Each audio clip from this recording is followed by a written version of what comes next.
Hey guys, here are 10 tips I wish I knew before traveling to Bali.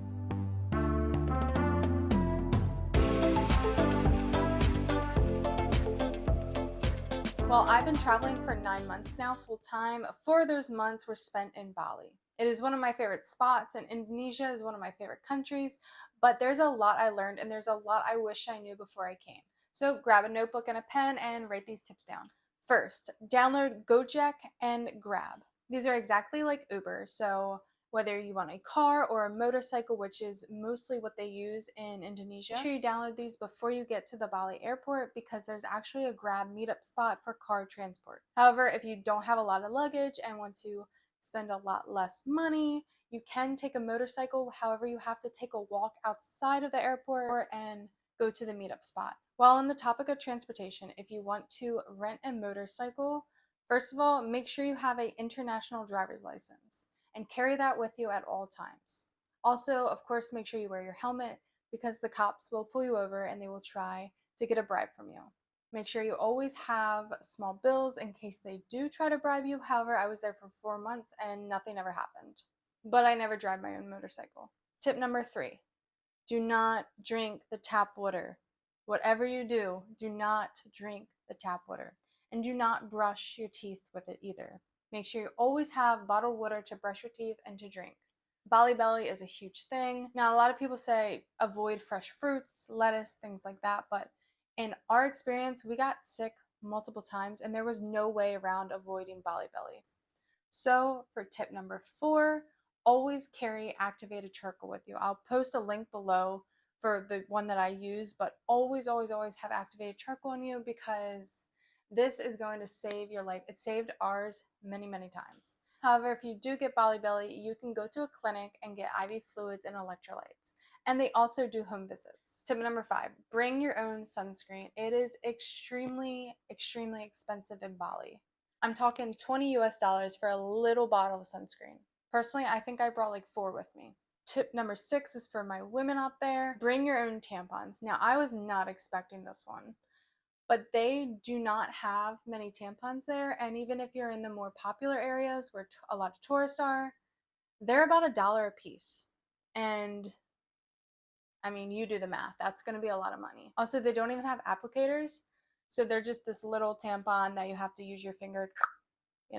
It's going to cost you a lot of money. So bring boxes of tampons. Tip number 6, you're going to see the word Warung everywhere. It pretty much just means local restaurant. At Warungs, you can expect to get a whole meal for about 1 to 2 US dollars. And definitely eat at as many Warungs as you possibly can because they are delicious. My favorite dishes are nasi goreng, which is fried rice, mee goreng, which is fried noodles, and fried tempeh with peanut sauce. Tip number 7, don't just stay in Bali. Go outside Bali a little bit, like at the Gili Islands at least, near Lombok.